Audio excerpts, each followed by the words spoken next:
नमस्कार साथियों, उम्मीद करता हूँ आप अच्छे होंगे। सबसे पहले कल मैंने गणतंत्र दिवस की स्वतंत्रता दिवस बोल दिया था, गलती से ज़ुबान से निकल गया था, इसके लिए हम क्षमा प्रार्थी हैं।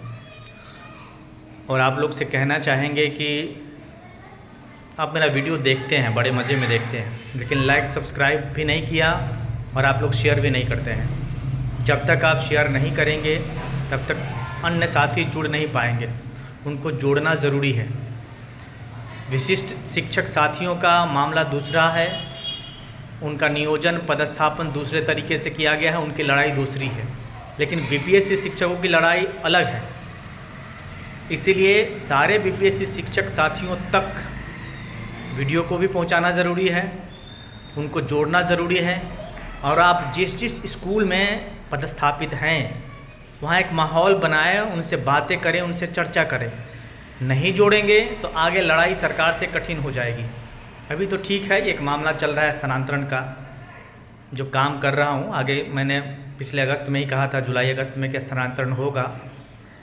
जुलाई के बाद दिसंबर का टाइम आया तो उस समय लोगों ने केस कर दिया। फिर भी दोबारा सरकार ने नोटिफिकेशन जारी किया। अब ये मामला है, स्थानांतरण होगा, इसमें कोई दो मत नहीं है। लेकिन स्थानांतरण के बाद भी बहुत सारी चीज़ें हैं, जैसे HRA, DA, इंक्रीमेंट जो TRE 1-2 का अभी तक नहीं लगा है। इन सब की लड़ाई कैसे लड़ेंगे आप? सबसे बड़ी चीज़ है कि अभी 8वां पे कमीशन गठित कर दिया गया है। इसके अंतर्गत जो भी सरकारी कर्मी हैं जिनका पे लेवल के अंतर्गत वेतन आता है, जिनको ग्रेड पे लागू है, जिनको वेतनमान मिलता है, उनका पेमेंट तो लगभग दुगना हो जाएगा। लेकिन आपका हो पाएगा क्या? आपका नहीं हो पाएगा, क्योंकि आप किसी भी वेतनमान या पे लेवल के अंतर्गत नहीं हैं। आपका पेमेंट ऐसे ही बना दिया गया है फिक्स करके। ऐसी स्थिति में सरकार से एक लंबी लड़ाई लड़ सकते हैं, आपको लड़ना पड़ेगा अगर चाहिए तो। अभी ये जो साल है 2025 इलेक्शन का साल है, अगस्त में आचार संहिता लागू होगी और जो करना होगा इसके पहले ही करना होगा। अगर आप चूक गए तो शायद बड़ी मुश्किल होगी, फिर उतना लड़ाई भी नहीं लड़ पाएंगे। अंत में मामला कोर्ट तक आपको ले जाना पड़ेगा, जैसा कि विशिष्ट शिक्षक साथियों का मामला था। लड़ते लड़ते लड़ते समान काम समान वेतन के लिए उनको सुप्रीम कोर्ट तक जाना पड़ा। अंत में सरकार भी उनके खिलाफ चली गई। तो इसलिए धरना प्रदर्शन से बहुत कुछ होता नहीं है, थोड़ा बहुत असर होता है, लेकिन जब तक आप यूनाइट नहीं होंगे तब तक कुछ नहीं होगा। इसलिए वीडियो को लाइक भी करिए, सब्सक्राइब भी करिए और शेयर करिए, और मुझे भी एनर्जी मिलती रहे ताकि मैं काम करता रहूं। अभी सारा ध्यान स्थानांतरण पे है। जैसे ही आज शेड्यूल जारी होना है सरकार का, सरकार आज शेड्यूल जारी करने वाली है। शेड्यूल जारी हो जाएगा, संभवतः शेड्यूल के अंदर काम होने की उम्मीद रहेगी, नहीं तो 2-4 दिन लेट हो सकता है। सरकार की जो योजना है वो 31 मार्च तक सबका स्थानांतरण कर देना है। ये मुझे खबर आज सुबह पता चली है।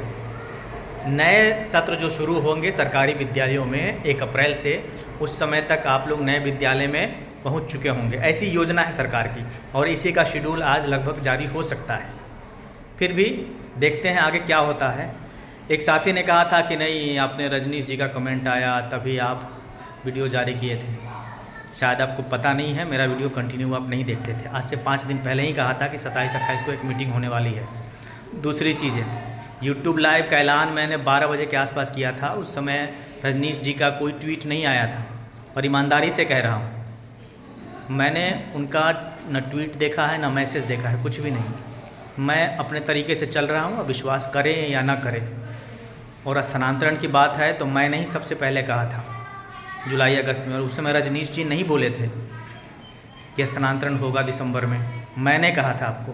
खैर, विश्वास करना नहीं करना आपकी मर्जी है, आपका काम है, लेकिन फिर भी मैं रहूँ ना रहूँ, मुझ पर विश्वास करें ना करें, जहाँ आपको विश्वास होगा वहाँ लेकिन एकजुट आप हो जाइए। सारे बीपीएससी शिक्षक साथियों से कह रहा हूँ, अब स्थानांतरण होगा, ये कोई रोक नहीं सकता है। बीच बीच में आप लोग कोई भी बयान आ जाता है नेगेटिव, इससे अवसाद की स्थिति में चले जाते हैं, परेशान हो जाते हैं। परेशान मत होइए, सरकार का प्रोसीजर है, स्थानांतरण होना है और होगा, बस टाइम थोड़ा सा इधर उधर हो सकता है। लेकिन मैंने कभी ये नहीं कहा कि स्थानांतरण नहीं होगा।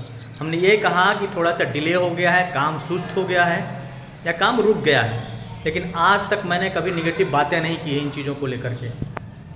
आपके मन में सवाल आते हैं बहुत सारे, ठीक है, आप सोच सकते हैं, आप सोचने के लिए आज़ाद हैं। मैं काम कर रहा हूँ, करता रहूँगा, आप लोग सपोर्ट करिए, बहुत कुछ बदल सकता हूँ, आप विश्वास बना के रखिए। फ़िलहाल साथियों जो कुछ छिटपुट चीज़ें हैं वो देख लेते हैं। अभी मैरवा सिवान में जो ट्रेनिंग चल रही है, जो 6 दिवसीय, वहाँ शो कॉज जारी किया गया उस सेंटर पे, क्योंकि बहुत सारी जो गतिविधियाँ थी, बहुत सारे जो खान पान में गड़बड़ियाँ थी, बेडशीट वगैरह गंदा दिया जा रहा था, इन सब को लेकर के वहाँ पे उस सेंटर पे शो कॉज जारी किया गया है। अभी SCRT ने एक नंबर भी जारी किया है 93 34 43 48 94 9334434894। इस नंबर पे आप जहाँ भी ट्रेनिंग ले रहे हैं 6 दिवसीय, जिसको घटाकर अब 5 दिवसीय कर दिया गया है, इस ट्रेनिंग में अगर आपको कुछ भी अनियमितताएँ दिखाई दे रही है, खाना सही नहीं मिलता है, गतिविधियाँ सही नहीं हैं, बेडशीट पेट्रोल वगैरह गंदा मिल रहा है, तो आप इस नंबर पर शिकायत कर सकते हैं, व्यवस्था सुधरेगी। लेकिन एक चीज़ बता दो, अगर आप खुद फांसी मारते हैं तो शिकायत मत करिएगा, क्योंकि सेंटर वाले आप पे भी कार्रवाई कर देंगे। खैर, कुछ चीज़ें जो रिपोर्ट आई हैं वो देख लेता है। अभी एक रिपोर्ट जारी किया गया है, स्टेट ऑफ वेल बीइंग की रिपोर्ट आई है। उस रिपोर्ट में कहा गया है कि 90% जो युवा हैं वो बेचैनी के शिकार हैं। कुछ भी होता है, कुछ भी न्यूज़ सुन लेते हैं तो बेचैन हो जाते हैं। मैं ये न्यूज़ इसीलिए बता रहा हूँ, ये सूचना इसीलिए भी बता रहा हूँ कि अभी शिक्षा मंत्री का जो बयान वायरल किया गया था, जिसमें उन्होंने कहा था कि 5 संक्षिप्तना के बाद हम ट्रांसफ़र करेंगे, बहुत सारे लोग बेचैन हो गए थे। 2-3 लोगों ने तो फ़ोन करके कहा कि मन करता है सुसाइड कर ले सर, यहाँ एडजस्ट करना मुश्किल है। इसीलिए कह रहा हूँ पेशेंस बनाए रखें, एकदम कूल हो करके जो चीज़ें हैं उसको अपना करके चले। एडजस्ट करने में थोड़ा सा टाइम लगता है, मैं भी स्कूल में एडजस्ट नहीं कर रहा हूँ, दिक्कत है मुझे भी, लेकिन क्या करें, इसी में मिला जुला करके चल रहा हूँ और चलना ही पड़ेगा जब तक स्थानांतरण नहीं होता है। अभी सरकार ने एक देश एक समय यानी मानक समय लागू करने की बात कही है और इसके लिए 14 फरवरी तक लोगों से सुझाव भी मांगे हैं। जैसे गुजरात या महाराष्ट्र का समय और अरुणाचल प्रदेश के समय में 1 घंटे 10 मिनट का अंतर है लगभग। तो जो भी कार्यकलाप हो पूरे देश में एक समय अनुसार हो, इसीलिए ये नीतियाँ अपनाई जा रही है। आगे चल करके ये मानक समय पूरे देश में लागू हो सकता है। दिल्ली हाई कोर्ट ने एक अहम फैसला दिया है। प्राइवेट स्कूलों में कई सारे टीचरों को उस समय कोरोना के समय निकाल दिया गया था, तो एक शिक्षिका ने जाकर के कोर्ट में केस किया और उस समय जो उनको निकाला गया था उस समय से जोड़ करके पेमेंट देने के लिए कहा है।